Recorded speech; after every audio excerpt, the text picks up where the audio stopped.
Hello बच्चों, मैं रंजन वर्मा कृता कोचिंग इंस्टीट्यूट में आपका स्वागत है।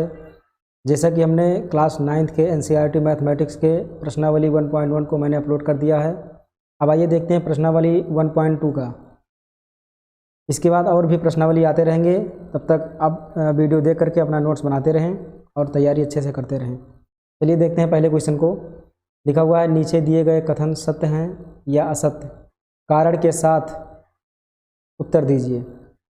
पहला क्वेश्चन है, प्रत्येक अपरिमेय संख्या एक वास्तविक संख्या होती है। इसमें कहा गया है प्रत्येक अपरिमेय संख्या एक वास्तविक संख्या होती है। तो पहले ये जान लें कि अपरिमेय संख्या होती क्या क्या है। या √2 हो, ये भी अपरिमेय संख्या है। पाई भी अपरिमेय संख्या है। इसका मतलब ये हुआ कि जिसे हम शुद्ध हिंदी में कहते हैं अनवसानी अनावर्ती, जो कि ना तो रिपीट हो रहा हो और ना ही कट रहा हो, तो ऐसी संख्या को कहेंगे हम अपरिमेय संख्या। फिर लिखा है वास्तविक संख्या। तो पहले ये जान लें कि वास्तविक संख्या क्या होता है। तो वास्तविक संख्याओं के अंतर्गत परिमेय संख्याएं आती हैं और अपरिमेय संख्याएं भी आती हैं। मतलब कि जो वास्तविक संख्या है उसके अंतर्गत परिमेय और अपरिमेय दोनों आता है। कहने का मतलब ये है कि परिमेय और अपरिमेय संख्याओं के मिश्रण से ही वास्तविक संख्याएं बनती हैं।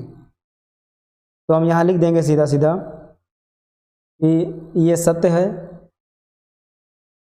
सत्य क्यों है? क्योंकि जितनी भी अपरिमेय संख्याएं होती हैं वो सबके सब वास्तविक संख्या में आती हैं, क्योंकि यहाँ लिखे हैं कि परिमेय संख्या और अपरिमेय संख्या इन दोनों को मिला करके वास्तविक संख्या बनता है। तो यहाँ लिखेंगे ये कथन सत्य है क्योंकि वास्तविक संख्याएं परिमेय और अपरिमेय संख्याओं का समूह होता है। लिखेंगे क्योंकि वास्तविक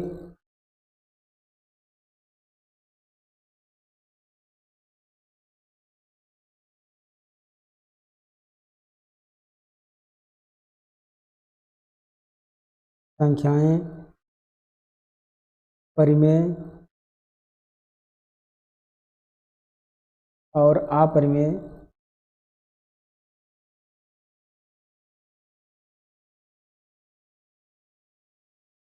संख्याओं का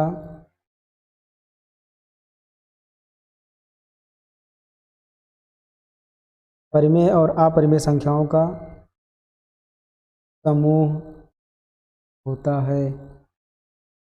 तो इस कारण ये कथन सत्य हो जाएगा। दूसरे कथन को देखेंगे।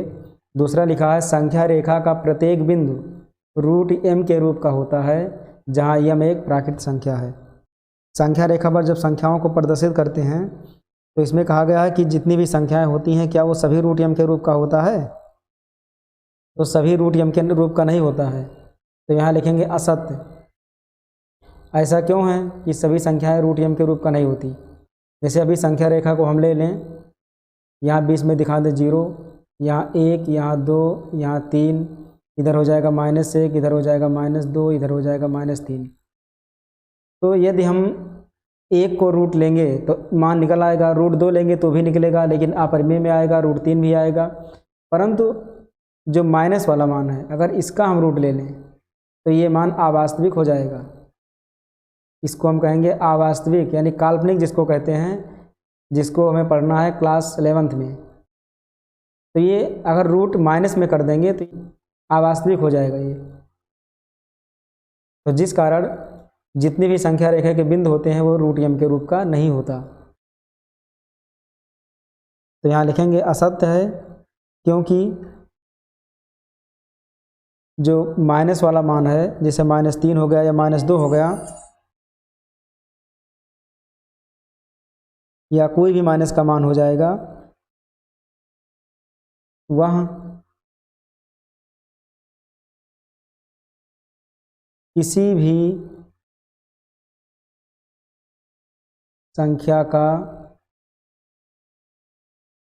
वर्गमूल नहीं हो सकता। वर्गमूल नहीं हो सकता या नहीं है, ये हो जाएगा इतना। अब इसके बाद देखेंगे तीसरे वाले को।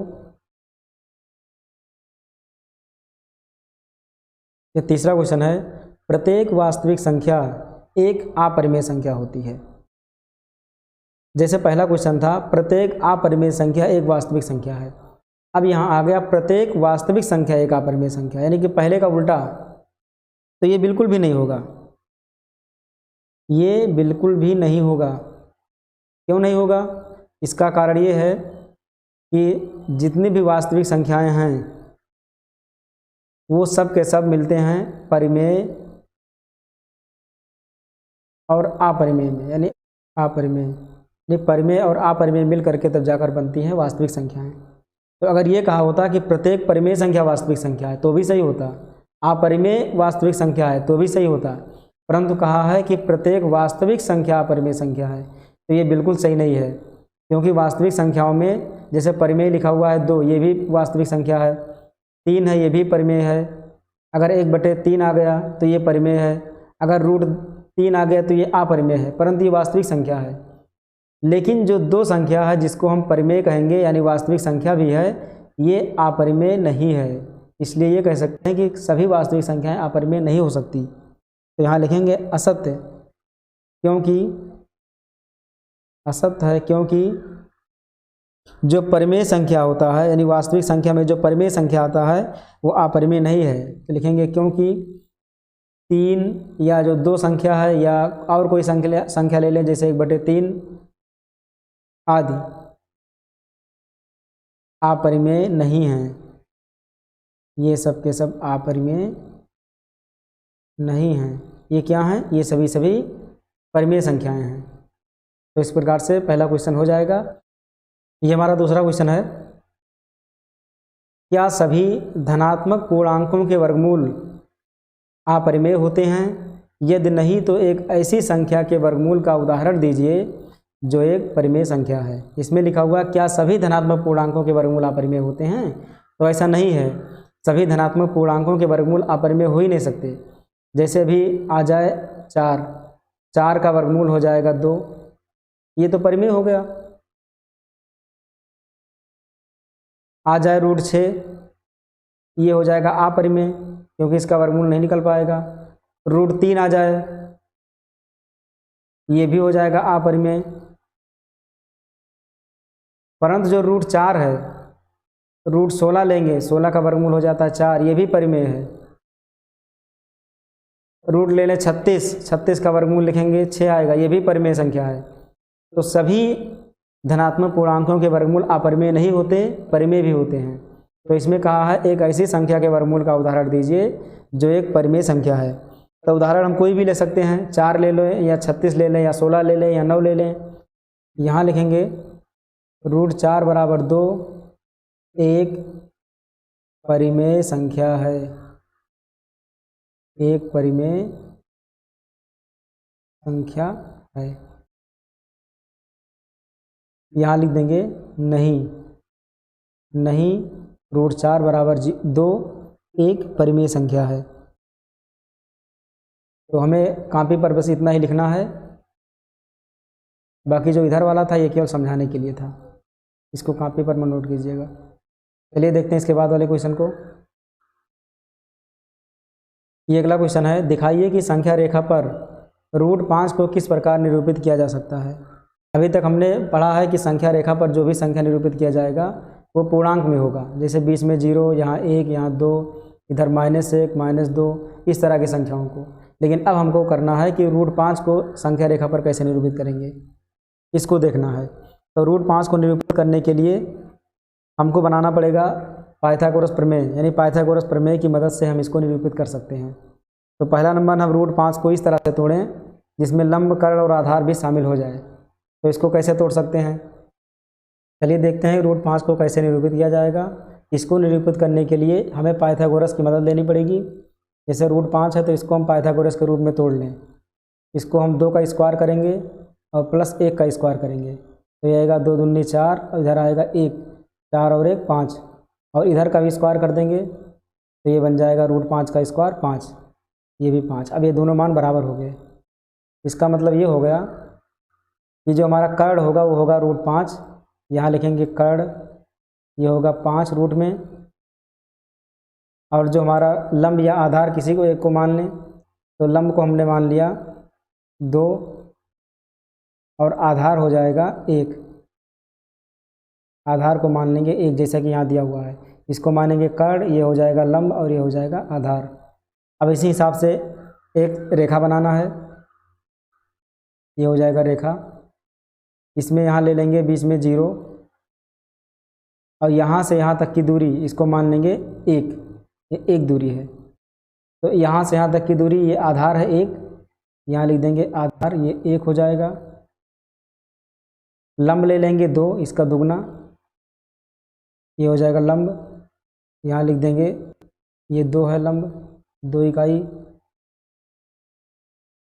तो लंब और आधार, तो ये कितना बन जाएगा, ये हमारा हो जाएगा कर्ण। इसको मिला देंगे यहाँ इसे तिरछा, ये हमारा हो जाएगा कर्ण। इस कर्ण को क्या लिखेंगे 5, लेकिन रूट 5 लिखा जाएगा इसको, ये लिखेंगे रूट 5। तो 2 का स्क्वायर करेंगे 4, 1 का स्क्वायर करेंगे 1, तो हो जाएगा 4 और 1 5, और रूट 5 का स्क्वायर करेंगे तो 5 हो जाएगा। अब ये जो रूट 5 है इसको हमें रेखा पर दिखाना है, इस वाले रेखा पर, जो ये बड़ी रेखा बना हुआ है यक्स वाला, एक्स डैश, इस वाले रेखा पर हमको दिखाना है रूट 5 को। कैसे दिखाएंगे, अब एक प्रकार लेंगे, यहाँ रखेंगे प्रकार का नोक और यहाँ रखेंगे प्रकार का पेंसिल वाला भाग। तो प्रकार की नोक को स्थिर रखते हुए इसको इसे घुमा देंगे, प्रकार को घुमाते हुए लाएंगे यहाँ सीधा, तो यहाँ करके यहाँ काट देगा। तो ये जो हमारा यहाँ काट रहा है रेखा, यही हो जाएगा रूट 5। यानी यहाँ से लेकर के यहाँ तक की दूरी, ये दूरी हमारा जो हो जाएगा, ये यहाँ से यहाँ तक का, ये हो जाएगा रूट 5 वाली दूरी। तो इस प्रकार से इसको बनाना है, रूट 5 को इस प्रकार से हम प्रदर्शित कर सकते हैं। इसकी दूसरी विधि है, दूसरे तरीके से व्यक्त करने के लिए इसमें सर्पिलाकार बनाना पड़ेगा। जैसे यहाँ इसको खींचना होगा, एक रेखा, एक सीधा रेखा हो जाएगा, यहाँ बीच में हो जाएगा 0, यहाँ लेंगे 1 दूरी और एक दूरी यहाँ भी लेंगे इसे, यहाँ। तो इन दोनों इसको मिला देंगे, तो ये बन जाएगा विकर्ण। तो 1 का स्क्वायर 1 और यहाँ 1 का स्क्वायर 1, तो 1 1 2, यानी ये बन जाएगा रूट 2। उसी प्रकार से रहेगा, परंतु ये टुकड़े में रहेगा। अब यहाँ 1 लिए थे, फिर 1 लेना है, इसे यहाँ से लंब खींचना है, 1 लंब करता हुआ 1 जाएगा यहाँ।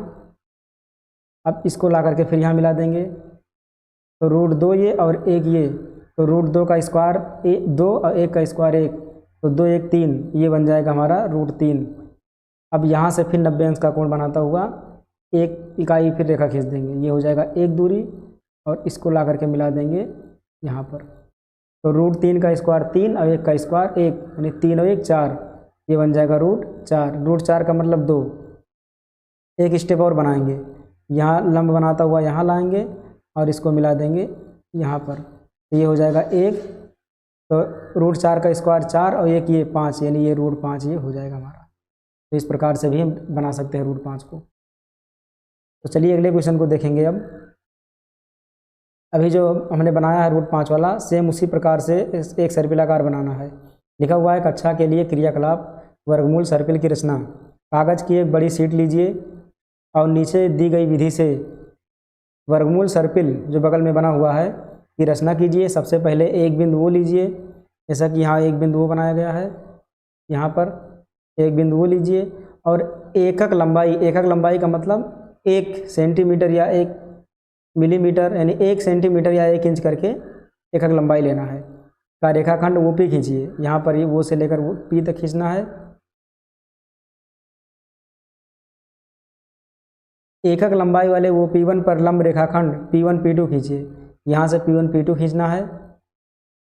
फिर अब वो P2 पर लंब रेखाखंड P2 P3 खींच, फिर यहाँ से लंब, फिर यहाँ से लंब, ऐसे ऐसे करते करते एक सर्पिलाकार आकार बनाना है हमको। तो यहाँ दिया हुआ खींच कर आप रेखाखंड Pn-1 और Pn प्राप्त कर सकते हैं।